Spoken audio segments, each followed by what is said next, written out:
Amém. Nós queremos saudar a amada igreja com a graça, com a paz e no amor de nosso Senhor e Salvador Jesus Cristo. Amém, queridos?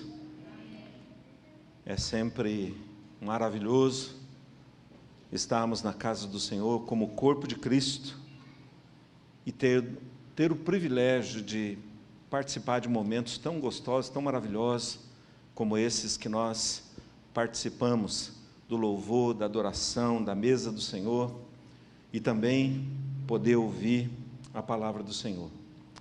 Eu queria que você abrisse a sua Bíblia, querido, lá no Evangelho de João, capítulo 6. Evangelho de João, capítulo 6.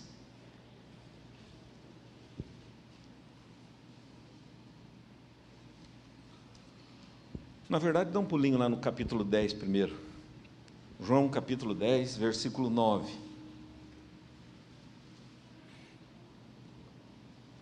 Depois a gente volta ali no 6. João 10, versículo 9. Quem achou diz amém. Jesus diz assim: eu sou a porta, se alguém entrar por mim, será salvo. Entrará e sairá e achará para si pastagens. Eu sou a porta, se alguém entrar por mim, será salvo. Entrará e sairá e achará para si pastagens. Volta no capítulo 6, querido. Capítulo 6. E aí é uma leitura um pouco longa, eu queria que você prestasse bastante atenção nela. Capítulo 6, versículos 22 em diante. João 6, 22 em diante, que diz o seguinte: no dia seguinte, a multidão que ficara do outro lado do mar, notou que ali não havia senão um pequeno barco, e que Jesus não embarcara nele com seus discípulos, tendo estes partido sós. Entretanto, outros barquinhos chegaram de Tiberíades, perto do lugar onde comeram o pão, tendo o Senhor dado graças. Quando, pois, viu a multidão que Jesus não estava ali, nem os seus discípulos, tomaram os barcos e partiram para Cafarnaum à sua procura. E tendo-o encontrado no outro lado do mar, lhe perguntaram: mestre, quando chegastes aqui? Respondeu-lhes Jesus: em verdade vos digo, vós me procurais, não porque vistes sinais, mas porque comestes dos pães e vos fartastes. Trabalhai não pela comida que perece, mas pela que subsiste para a vida eterna, a qual o Filho do Homem vos dará, porque Deus o Pai o confirmou com o seu selo. Dirigiram-se, pois, a ele, perguntando: que faremos para realizar as obras de Deus? Respondeu-lhe Jesus: a obra de Deus é esta, que creiais naquele que por ele foi enviado. Então lhe disseram eles: que sinal fazes para que o vejamos e creiamos em ti? Quais são os teus feitos? Nossos pais comeram o maná no deserto, como está escrito: deu-lhes a comer pão do céu. Replicou-lhes Jesus: em verdade vos digo, não foi Moisés quem vos deu o pão do céu. O verdadeiro pão do céu é meu Pai quem vos dá, porque o pão de Deus é o que desce do céu e dá vida ao mundo. Então lhe disseram: Senhor, dá-nos sempre desse pão. Declarou-lhes, pois, Jesus: eu sou o pão da vida. O que vem a mim jamais terá fome, e o que crê em mim jamais terá sede. Porém, eu já vos disse que, embora me tenhais visto, não credes. Todo aquele que o Pai me dá, esse virá a mim, e o que vem a mim, de modo nenhum lançarei fora. Porque eu desci do céu, não para fazer a minha própria vontade, e sim a vontade daquele que me enviou. E a vontade de quem me enviou é esta: que nenhum eu perca de todos os que me deu. Pelo contrário, eu o ressuscitarei no último dia. De fato, a vontade de meu Pai é que todo homem que vir o Filho e nele crer tenha a vida eterna, e eu o ressuscitarei no último dia. Murmuravam, pois, dele os judeus, porque dissera: eu sou o pão que desceu do céu. E diziam: não é este Jesus, o filho de José? Acaso não lhe conhecemos o pai e a mãe? Como, pois, agora diz: desci do céu?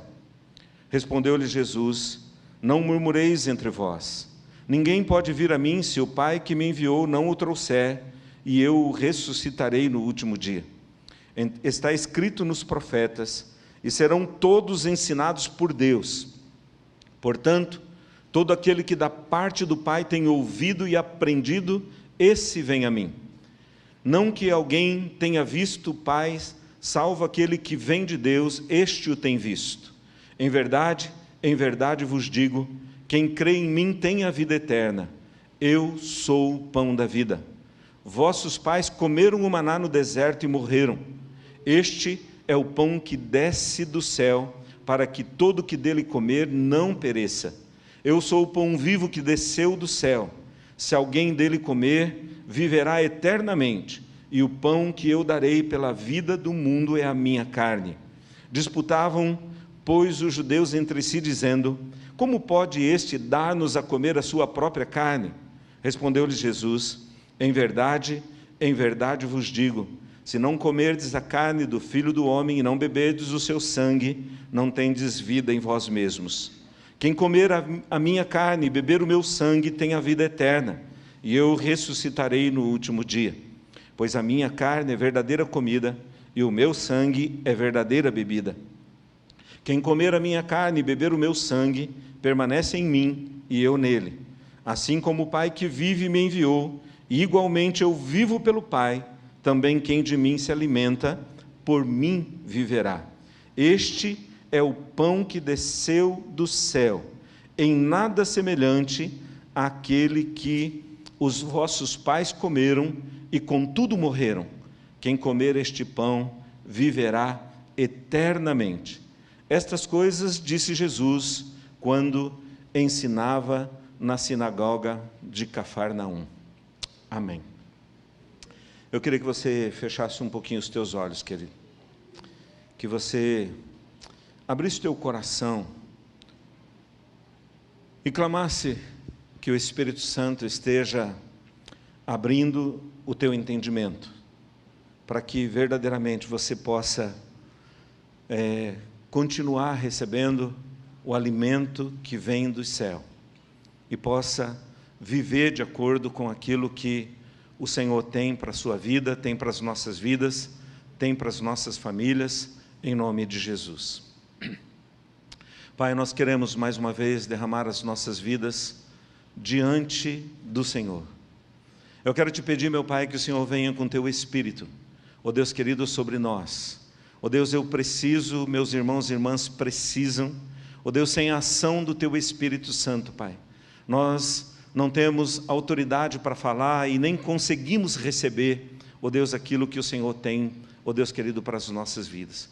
Então, Deus, derrama sobre nós, ó Deus, e que enquanto a Tua palavra, ó Deus querido, vai sendo compartilhada, que o Senhor esteja através dela, ó Deus querido, fazendo os milagres, ó Deus, necessários, ó Deus querido, para que verdadeiramente possamos ser aperfeiçoados, ó Deus querido, naquilo que o Senhor deseja e possamos estar cada vez mais parecidos com o Senhor, conforme desejo do Teu coração. Unge a minha vida, unge a Tua igreja reunida aqui, unge a Tua igreja reunida nos lares, ó Deus querido, que cada ambiente, ó Deus querido, familiar, seja transformado num lugar, Pai, num altar, num lugar de milagres, Pai querido, onde o Senhor tenha total liberdade de agir, de se manifestar e de encher com a Tua glória.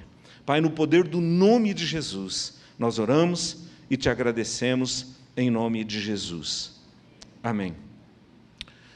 Amados, quando eu estava lendo esse texto, me veio ao coração uma canção que nós cantávamos aqui neste templo, quando eu e mais alguns aqui fazíamos parte da juventude dessa igreja, né?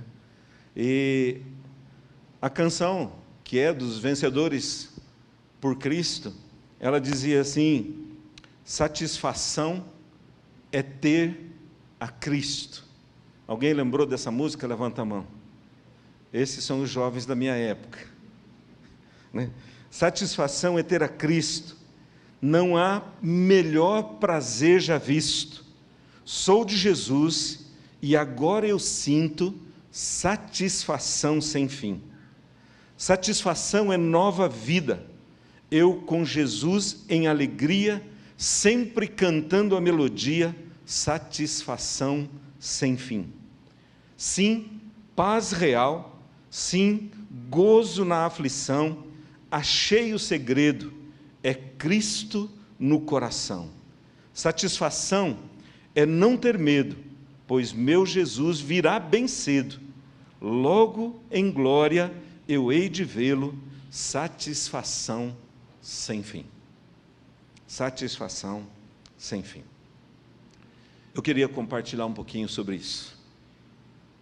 Jesus é a satisfação de Deus para as nossas vidas. O texto, querido, que nós lemos, embora longo, ele é gostoso de ler, né? Porque ele vai trazendo algumas coisas muito importantes e muito interessantes para a nossa vida. E ele apresenta um diálogo de Jesus com várias pessoas.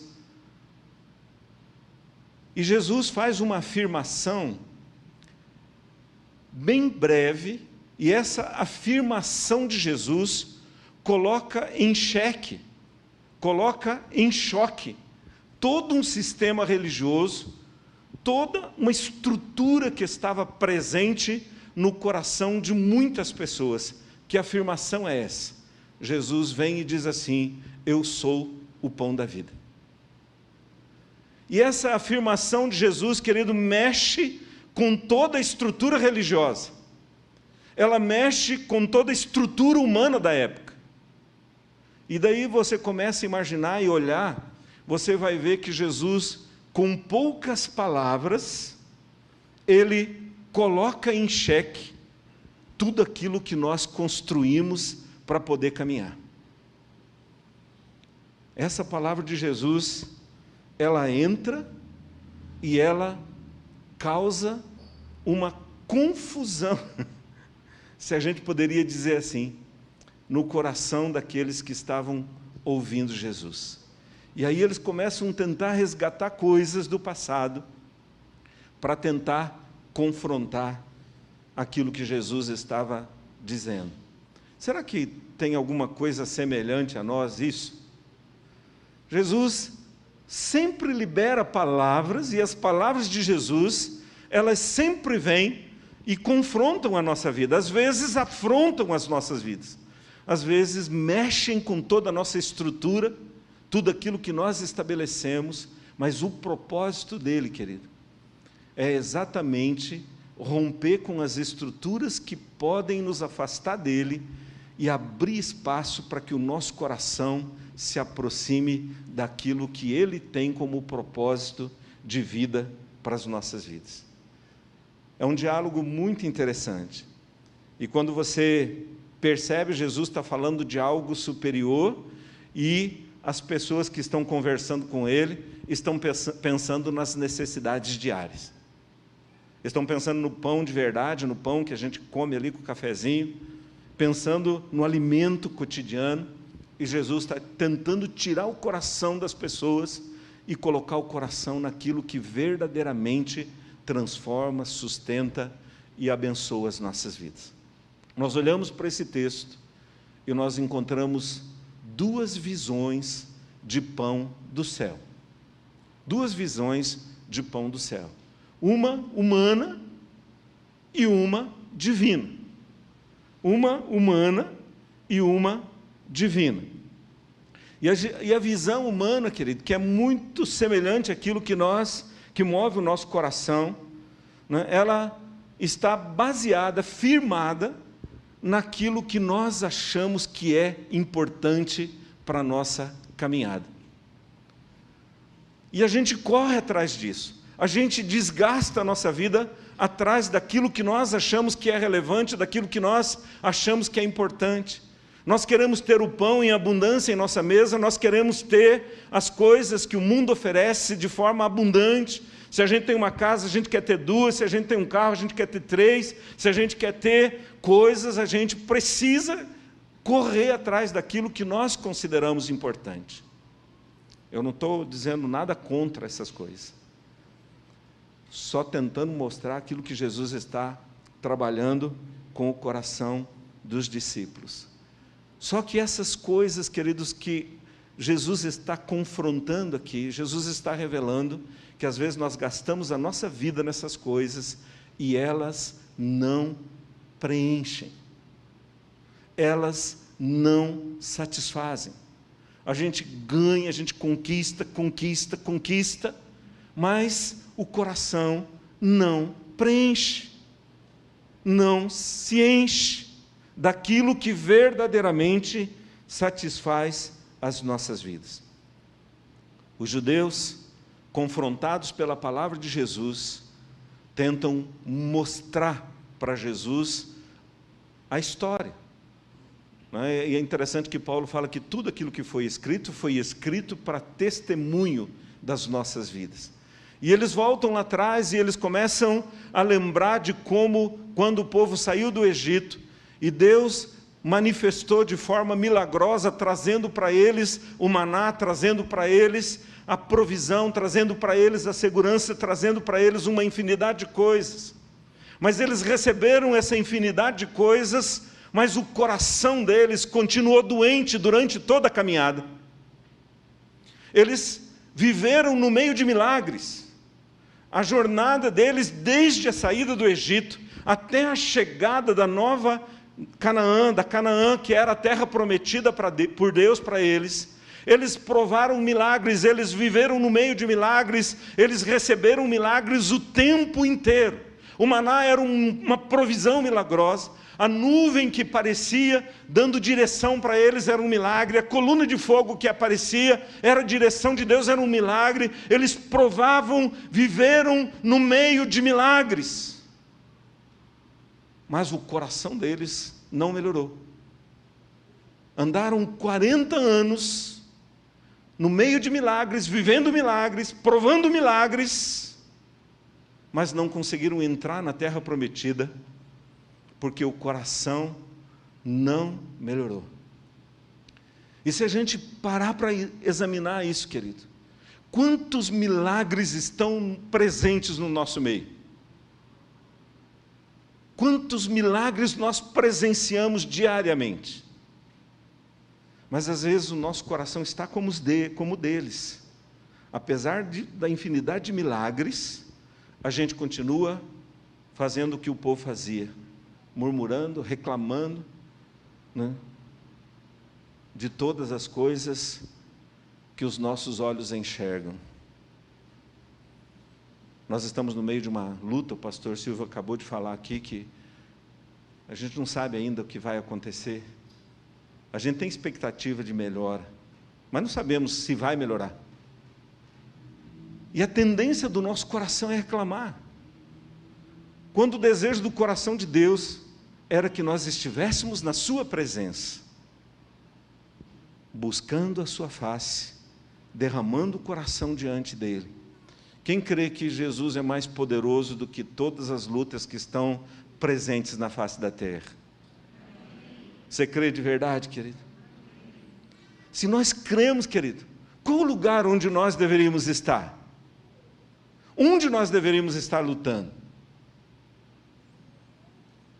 Qual seria o nosso lugar? Se nós estivéssemos verdadeiramente satisfeitos em Cristo, não haveria outro lugar para nós, a não ser rendendo as nossas vidas no altar do Senhor. No altar do Senhor. O povo, e é interessante que eles tentam convencer Jesus de que quem está errado é Jesus. Você já tentou convencer Jesus de que ele está errado em alguma ideia dele? De vez em quando eu me pego fazendo isso. Deus dá uma palavra e a palavra confronta a gente, E aí, a minha reação à palavra que Jesus me dá, é dizer assim: Senhor, eu acho que o Senhor está errado.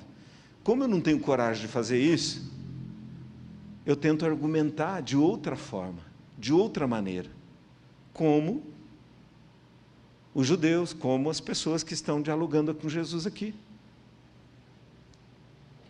Eu já contei aqui uma experiência que eu tive hoje de manhã, na abertura do culto, eu falei sobre Apocalipse, quando Jesus declara assim: eu venho sem demora.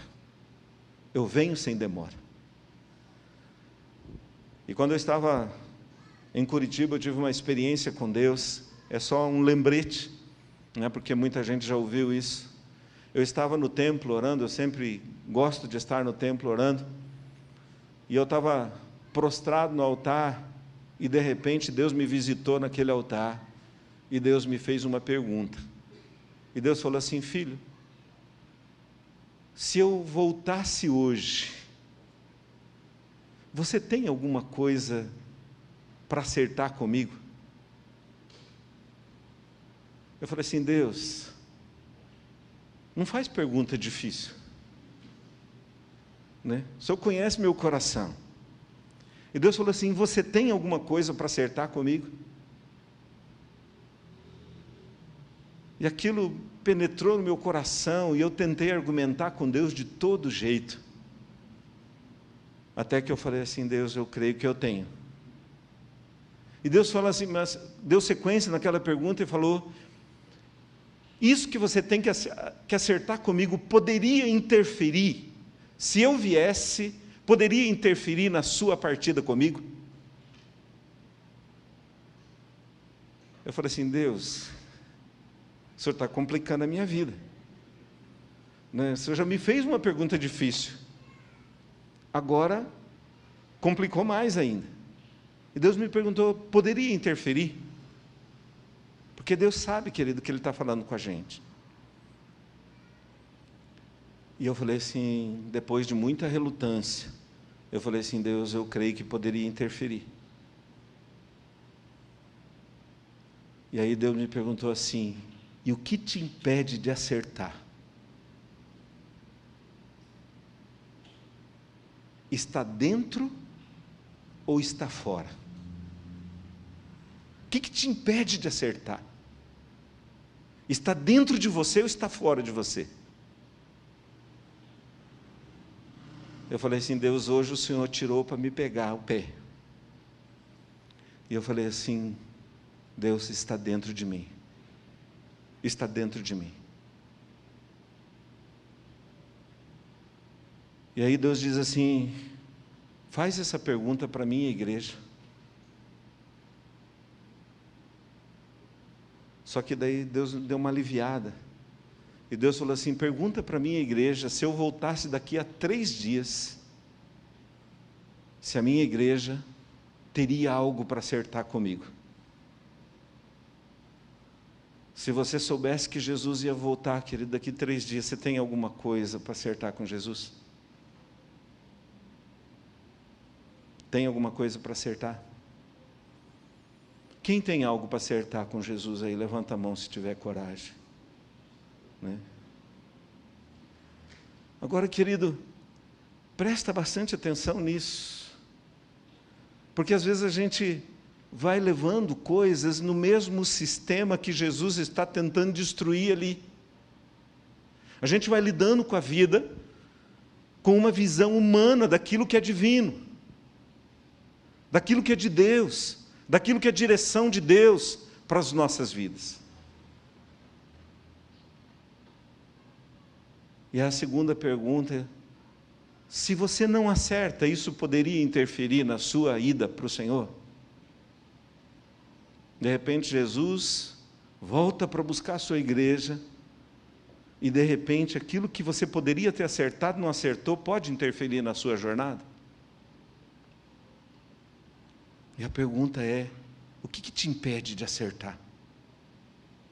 O que te impede de acertar, querido?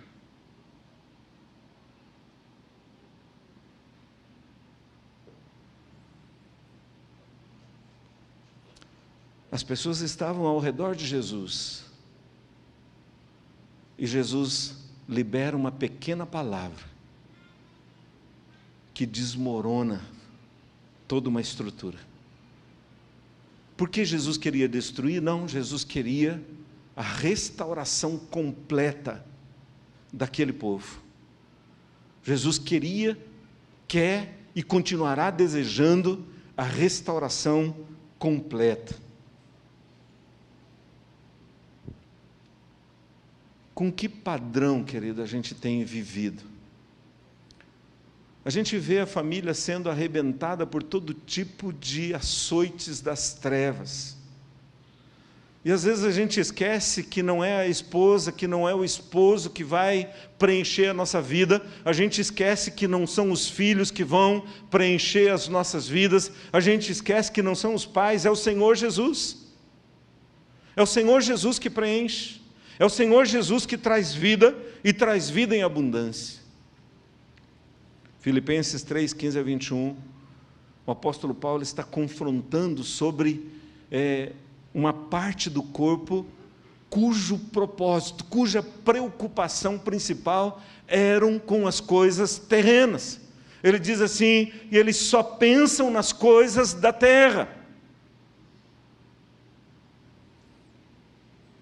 Mateus 6, versículo 19 a 21, Jesus diz assim, não ajunteis tesouro na terra, onde a traça e a ferrugem destroem, e onde os ladrões arrombam e roubam, mas ajunteis tesouros no céu, onde nem a traça nem a ferrugem destroem, e onde os ladrões não arrombam e nem roubam, pois onde estiver o teu tesouro, aí está o teu coração.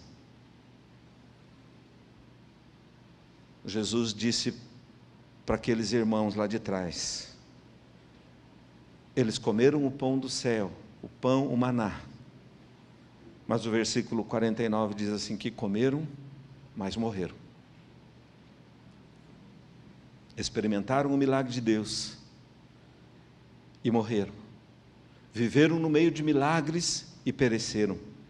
Tinham um milagre todos os dias da vida deles e nunca foram transformados. Andaram 40 anos em direção à terra prometida, mas amargurados, murmurando o tempo inteiro. Será que isso acontece com a gente, querido?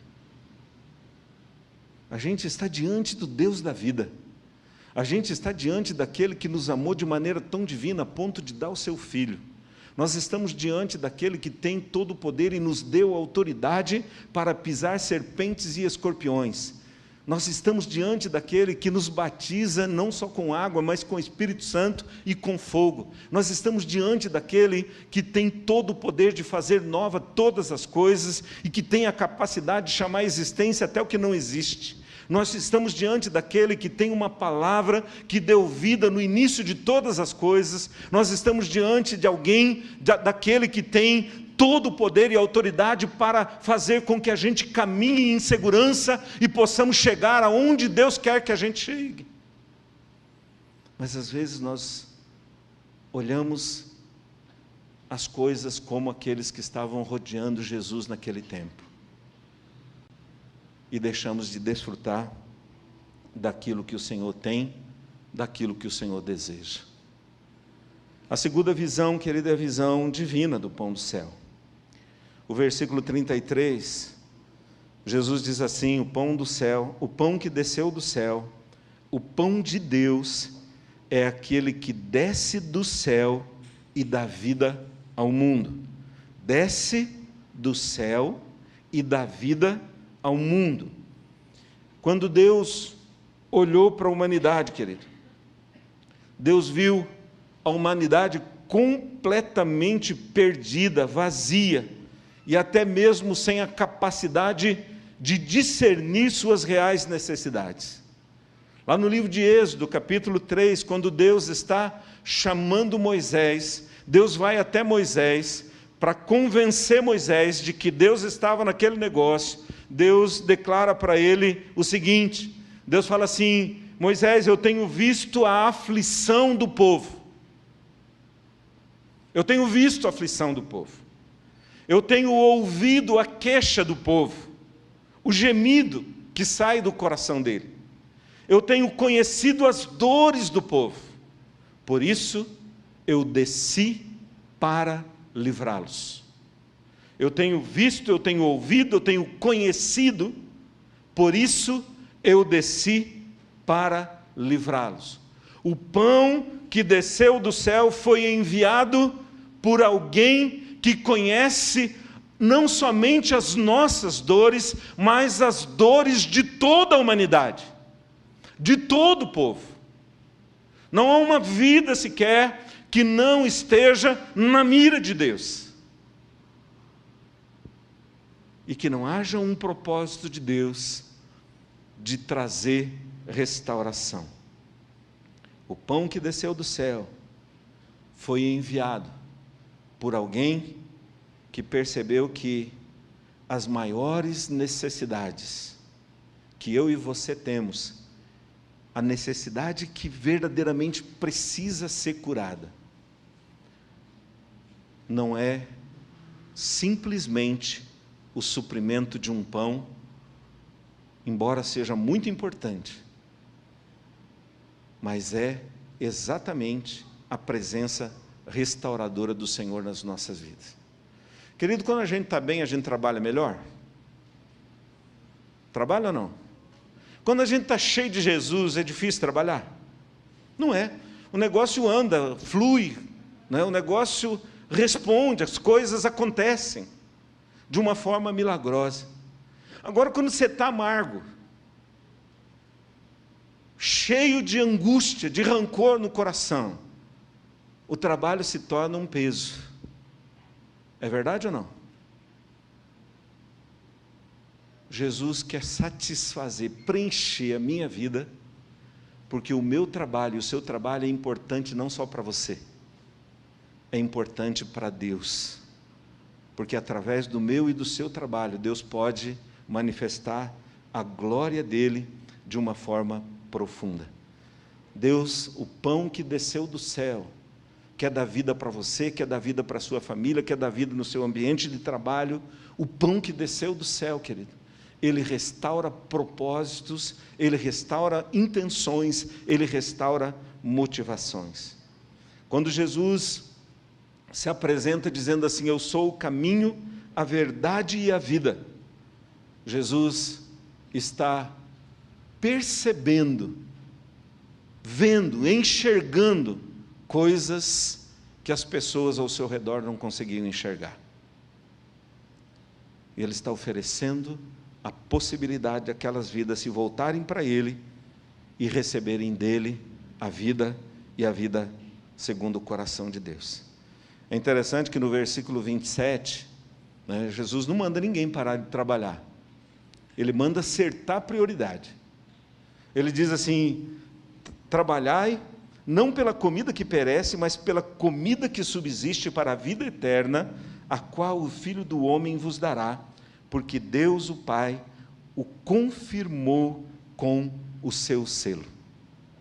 Ele diz: o teu trabalho, querido, se você está cheio de Jesus, satisfeito em Jesus, pleno em Jesus, o seu trabalho é algo para a glória de Deus. Para a glória de Deus. E Deus vai ser honrado e abençoado através do seu trabalho. Quando Jesus fala, querido, que o pão que Deus, o pão que desce do céu dá vida ao mundo, eu penso que Ele está tentando lembrar algumas coisas importantíssimas que a visão humana não pode alcançar. A primeira coisa que eu recebo do pão que veio do céu e que dá vida ao mundo, é que eu recebo dele salvação. E aí eu não quero nem falar do sacrifício de Jesus. Eu quero falar de Colossenses 1, 13 e 14, quando Paulo diz assim, que Ele nos libertou do império das trevas e nos transportou para o reino do Filho do seu amor, onde nós temos a redenção e nós temos a remissão dos pecados.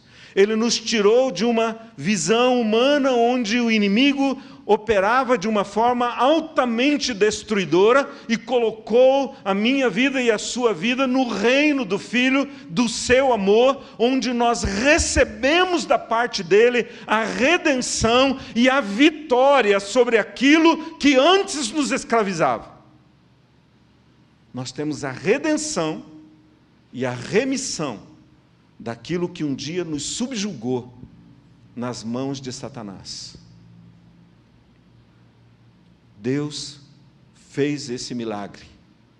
Agora, querido, não tem jeito no reino do Filho do amor andar com uma visão humana. Nós precisamos da visão de Deus, da direção de Deus. Eu sempre gosto de lembrar, tem um ditado que o mundo diz assim, que é necessário ver para crer. Isso é muito mundano. Mas quando nós estamos na presença do Senhor, nós precisamos primeiro crer. E quando nós cremos, nós começamos a ver aquilo que Deus tem de melhor para as nossas vidas. Tem luta aí na sua vida, querido? Né? Tem ou não? Quem tem luta aí, levanta a mão, para a gente orar, em nome de Jesus. Então, libera uma palavra dizendo assim, você precisa crer, e você verá a direção que Deus vai dar para essa sua luta, para essa sua batalha. O pão que desceu do céu dá vida, traz vida, em nome de Jesus.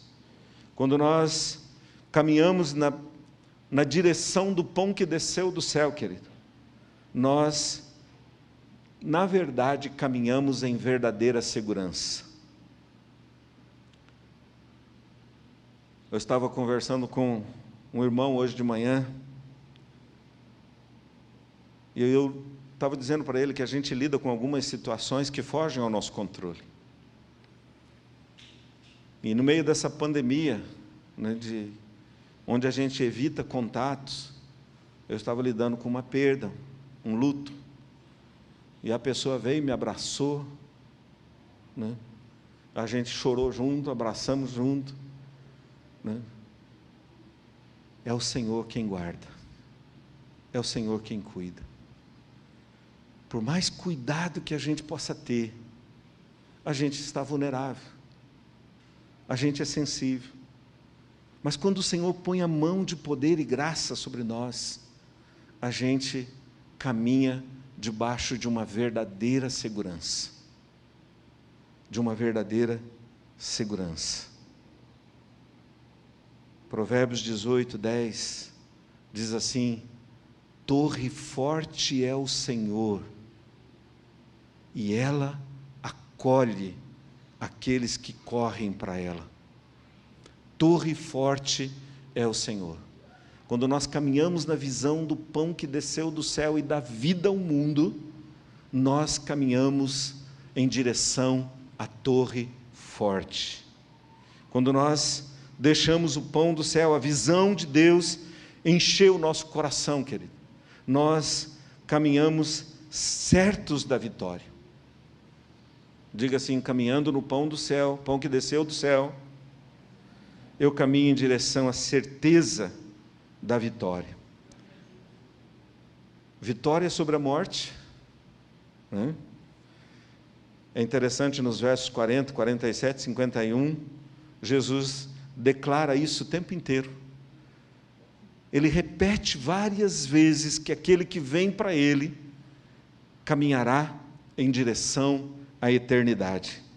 Nós caminhamos com a certeza da vitória, querido. Nós não temos medo da morte. Nós temos a convicção de que o Senhor já venceu essa batalha que nós não poderíamos vencer. Nós temos vitória sobre a luta. Jesus disse em João 16:33, ele diz assim: no mundo tereis só coisa boa, mas fiquem animados, porque a luta vem, né? E quando a luta vier, ele diz assim: não tenha medo, eu venci o mundo. No mundo tereis aflições, mas tende bom ânimo, porque eu venci o mundo. Eu venci por você. Romanos 8, 35 a 39. Ele fala que em todas as batalhas, é muito interessante esse texto, porque ele fala das coisas que eu e você lidamos com elas todos os dias, todas as horas, todos os momentos, todos os instantes. Ele vai revelando para nós situações que estão presentes diariamente nas nossas vidas. E ele diz o seguinte, capítulo 8, ele diz, a partir do verso 31, que diremos, pois, à vista destas coisas? Se Deus é por nós, quem será contra nós? Aquele que não poupou seu próprio filho, antes por amor por todos nós o entregou, porventura não nos dará graciosamente com ele todas as demais coisas?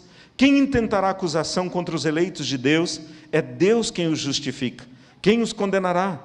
É Cristo Jesus quem morreu, ou antes, quem ressuscitou, o qual está à direita de Deus e também intercede por nós. Quem nos separará do amor de Cristo?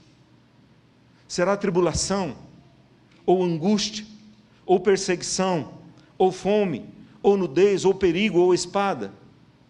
Como está escrito, por amor de ti somos entregues à morte o dia todo. Fomos considerados como ovelhas para o matadouro.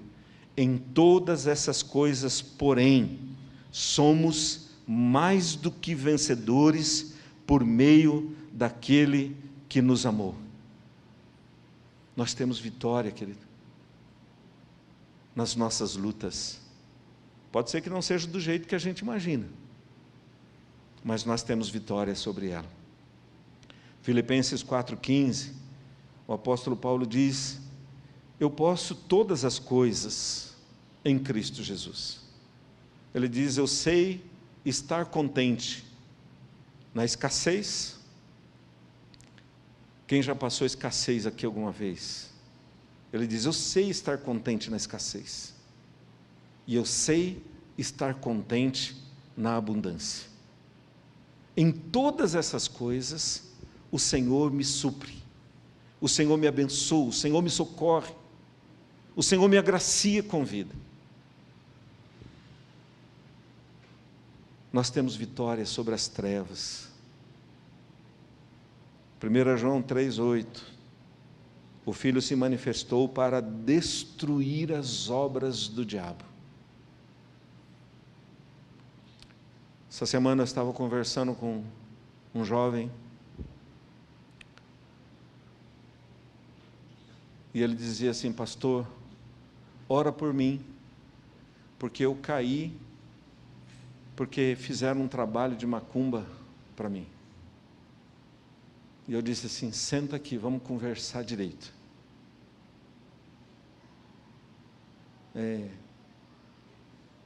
Se o trabalho de macumba derrubou você, você nunca esteve.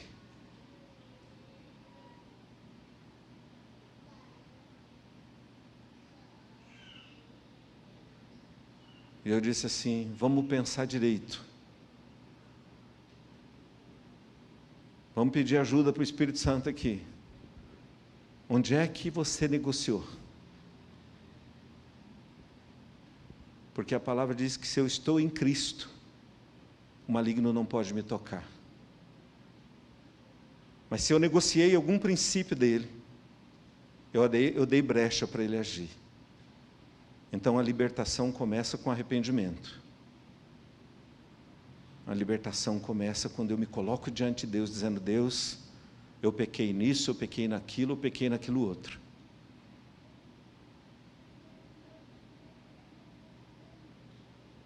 Nós temos vitória sobre as trevas.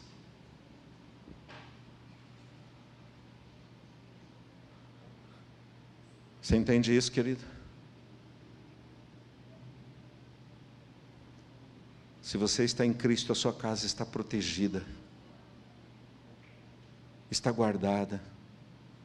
O inimigo pode levantar todos os arsenais, se você não negociar princípios de Deus, não abrir brecha. A sua casa está guardada em Cristo. Está guardada em Cristo. Nós temos vitória em todas as situações, porque o Senhor, o pão que desceu do céu, Ele dá vida ao mundo. Ele dá vida ao mundo. Jesus estava dizendo para aqueles homens aqui: onde vocês estão firmados? Numa visão humana de pão do céu, porque normalmente a gente precisa do pão, a gente precisa do trabalho, a gente precisa do dinheiro, a gente precisa do recurso, a gente precisa de todas essas coisas. E Jesus nunca negou isso, tanto que Mateus 6,33, Jesus diz assim: busca em primeiro lugar o reino de Deus e a sua justiça, e as demais coisas, elas serão acrescentadas. Deus sabe o lugar delas, Deus sabe a importância delas, Deus sabe o valor delas, Ele criou todas as coisas, a palavra diz que tudo é dEle, e Ele sabe como fazer chegar nas nossas mãos. Por isso que em Deuteronômio 8 ele diz assim: se você está no seu trabalho, e de repente o seu trabalho cresceu, prosperou, você adquiriu um monte de riquezas por causa do seu trabalho, ele diz assim: não pense que é por causa do seu braço forte, porque o Senhor é quem te dá saúde, o Senhor é quem te dá capacidade, o Senhor é quem te dá condições de adquirir alguma coisa. Então Deus sabe a importância dessas coisas, mas o nosso coração não pode estar nessas coisas. Amém, querido? Porque se o teu coração estiver nessas coisas, pode acontecer o mesmo que aconteceu com o jovem rico. O jovem rico chegou lá para Jesus e falou assim: mestre, o que eu faço para herdar a vida eterna? Jesus diz: observa os mandamentos. E o jovem olha para Jesus e fala assim: então está fácil. Todas essas coisas eu tenho observado desde a minha mocidade. Aí Jesus diz: então vai e vende tudo que tem, e entrega a quem não tem nada. E aí a palavra diz que aquele moço baixou a cabeça, entristecido, e saiu da presença do Senhor. Saiu da presença do Pai. Se o nosso coração está... E quem estava pedindo, querido, era Jesus. Quem estava dando uma direção era Jesus. Mas o coração dele estava tão arraigado nas coisas da terra, que a ordem de Jesus pareceu a coisa mais absurda para ele. E ele abriu mão daquele mandamento que Jesus trouxe para ele. Jesus entende a importância das coisas da terra, mas ele sabe que o que tem valor e que dá vida é aquilo que ele derrama sobre as nossas vidas. Amém, querido? Eu queria que você ficasse em pé um pouquinho.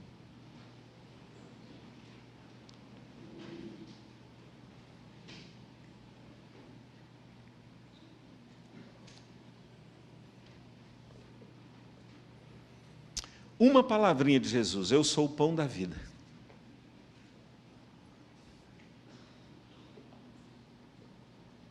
Mexeu com toda uma estrutura. Bagunçou toda uma estrutura humana. Mas para que a vida de Deus pudesse reinar naquele lugar. Uma palavrinha de Jesus liberada, querido. Quando ela confronta a gente, é porque Jesus quer tirar os teus pés daquilo que, ao invés de vida, produz morte, e quer colocar os teus pés naquilo que realmente produz vida, e produz vida em abundância. Em nome de Jesus. Em nome de Jesus.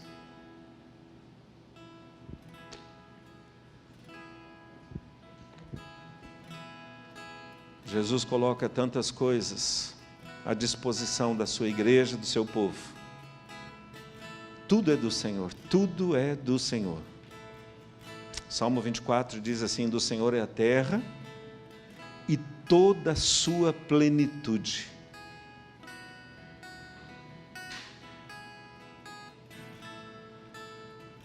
Você tem o entendimento, querido, que tudo aquilo que você tem não é seu, é do Senhor? Pertence para o Senhor antes de ser teu. Foi Ele que gerou, foi Ele que colocou isso nas suas mãos.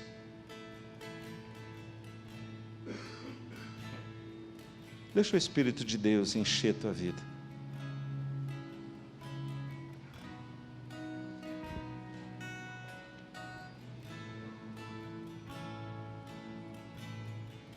Há algo muito especial de Deus para nós, há algo muito especial de Deus para as nossas vidas.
Jesus está aqui nesse lugar, querido, dizendo para você: eu sou o pão da vida.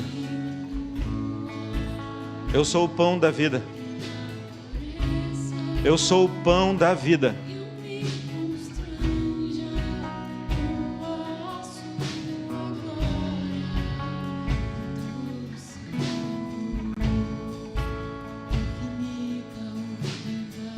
Deus não deseja que você esteja no meio dos milagres, mas não viva o milagre, não experimente o milagre. Deus não quer que você tenha apenas notícias sobre milagres. Deus quer que você seja levantado como um verdadeiro milagre de Deus, caminhando nessa terra, caminhando nesse tempo, caminhando no meio do caos, guardado pelo pão do céu que desceu e dá vida ao mundo.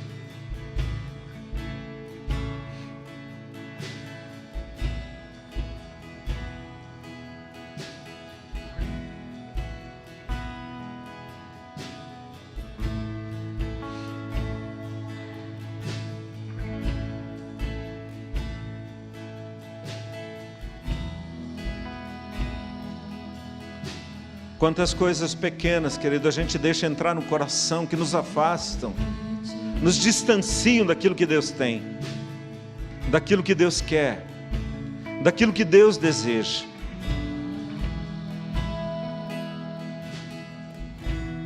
Diga para o Senhor hoje, diga assim: Deus, eu me preocupo com o pão da terra.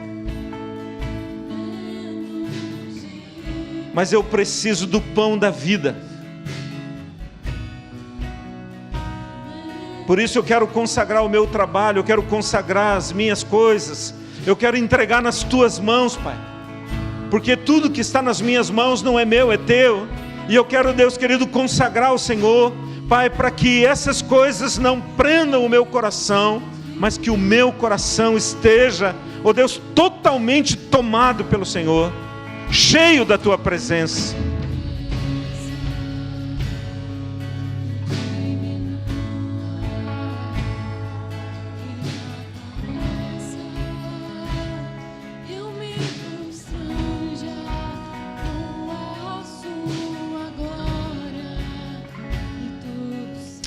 Querido, comece a buscar a presença do Senhor. Ore pela pessoa que está ao teu lado, sem tocar nela, mas comece a orar por ela. Peça que o Espírito Santo de Deus encha a sua vida, renove a sua vida, abençoe sua vida, e diga: Deus, enche com o pão da vida, enche com o pão da vida, enche, Senhor, esse coração, Pai.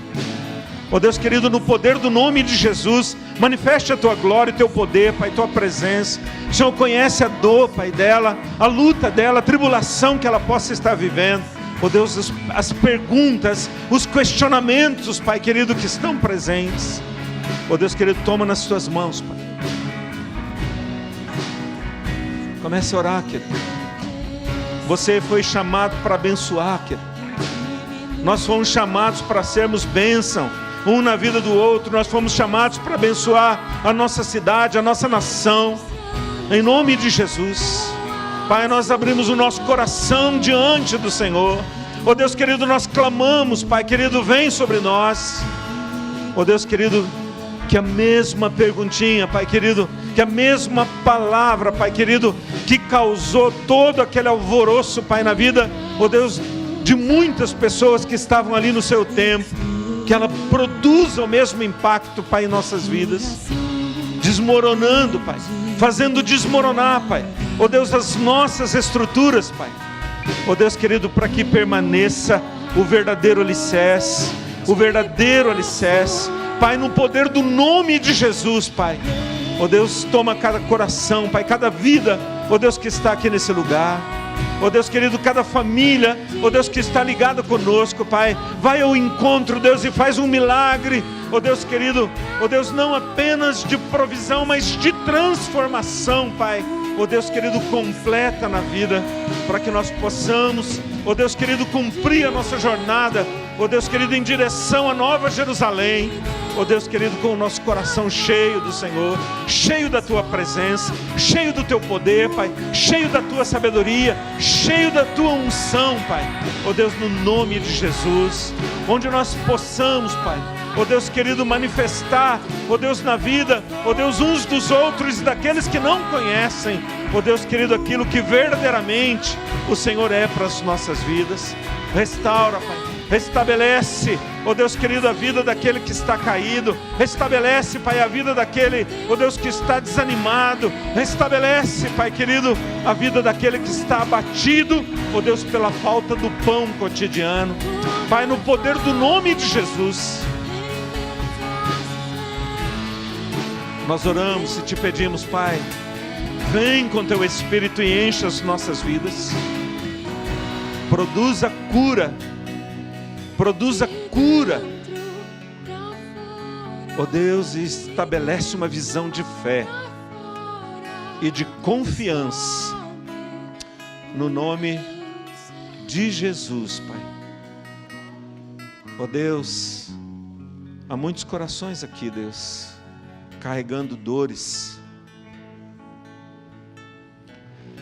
angústias, decepções, frustrações, Pai. Ó Deus querido, vem nessa noite, Deus. Tua palavra diz que o Senhor ouviu o clamor de cada coração, Pai. Vem agora, Pai. Ó Deus querido, e toca nesses corações atribulados, Pai. Ó Deus querido, em nome de Jesus eu te peço. Toca, Senhor, e muda a visão. Muda a visão, Pai, para que a gente não corra como nossos irmãos do passado, estando no meio de tantos milagres, mas caminhando 40 anos em completa amargura, em completa murmuração. Deus, tem misericórdia de nós. Restaura, Pai, as nossas vidas, no poder que há no nome de Jesus. Amém. Amém, querido? Sente um pouquinho aí.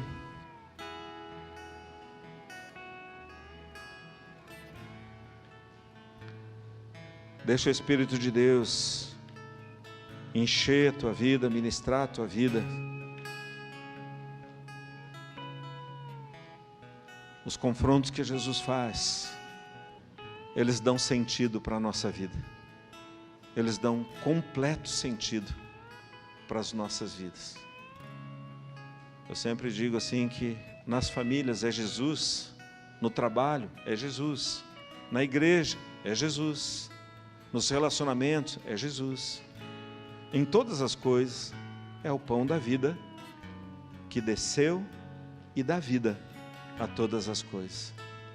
Sempre é Jesus. Sempre é Jesus. Se desviar os olhos, a gente já entra numa visão humana das coisas. E aí não tem jeito, a gente entra no vício da murmuração, da maledicência, né, e a gente se perde. Queridos, o Senhor é contigo. Amém? Que eu vou repetir isso para você poder se manifestar. Eu disse que o Senhor é contigo. Em nome de Jesus. Amém. Eu queria saber se há alguém que nos visita aqui nessa noite. Se houver alguém aí, levante a mão para a gente dar um abraço bem gostoso. Pode dizer seu nome aí?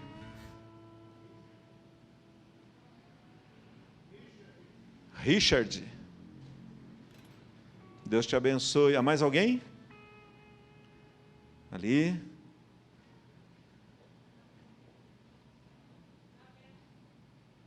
O negócio da máscara a gente não escuta direito, né? Isabel. Tem mais alguém? Amém. Mais alguém?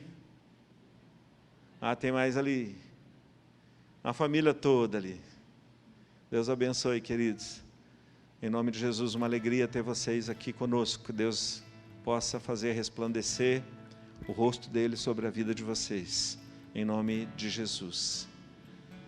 Amados, só lembrando, hoje de manhã nós avisamos aqui, nós convocamos um concílio para o dia 21 de fevereiro, no próximo, passando esse domingo no outro, às 10h30, logo depois do culto da manhã.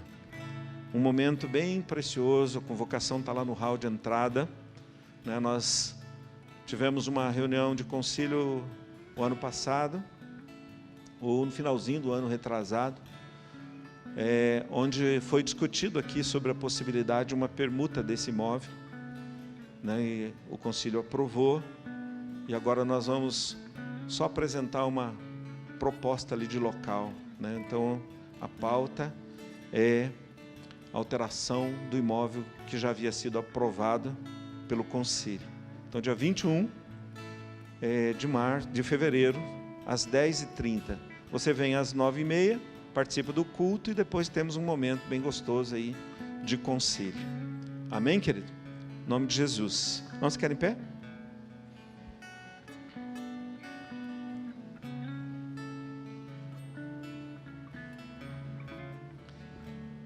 Enquanto nós estamos em pé, ontem a dona Mirtes fez 80 anos. Ela está por aí? Dá um tchauzinho aí. Bênção, né? O Badã, a Patrícia e a Lara também fizeram aniversário. Foi tudo junto, aniversário de casamento, aniversário da Patrícia e aniversário da Lara.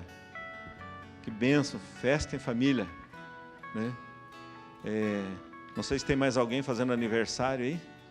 Se tiver, levanta a mão, né, para a gente orar. Então eu queria que nós orássemos por essas vidas, Ontem a gente teve o casamento da Rayane e do Vitor, também foi um tempo muito precioso de Deus. Nós vamos também abençoar, logo tem mais casamento aí pela frente. Os Vitors da igreja estão todos casando, né? O Vitor casou ontem, tem um casamento do Vitor, do outro Vitor, né? Está tudo casando. Quem é Vitor está na fila, esse ano é o ano dos Vitor. Então vamos orar aí pelos aniversariantes e pedir a bênção de Deus aí também para a nossa saída. Que bom que você está aqui, querido, em nome de Jesus. Pai, nós queremos te agradecer por esse tempo. Queremos te agradecer, Pai, pelos nossos visitantes. Ó Deus, que o Senhor possa abençoar. A vida deles é conhecida do Senhor. A necessidade deles é conhecida do Senhor. A luta deles é conhecida do Senhor. Ó Deus, e o Senhor se revela como o pão que desceu do céu para dar vida. Que eles possam experimentar isso de uma forma muito profunda, ó Deus, nas suas vidas.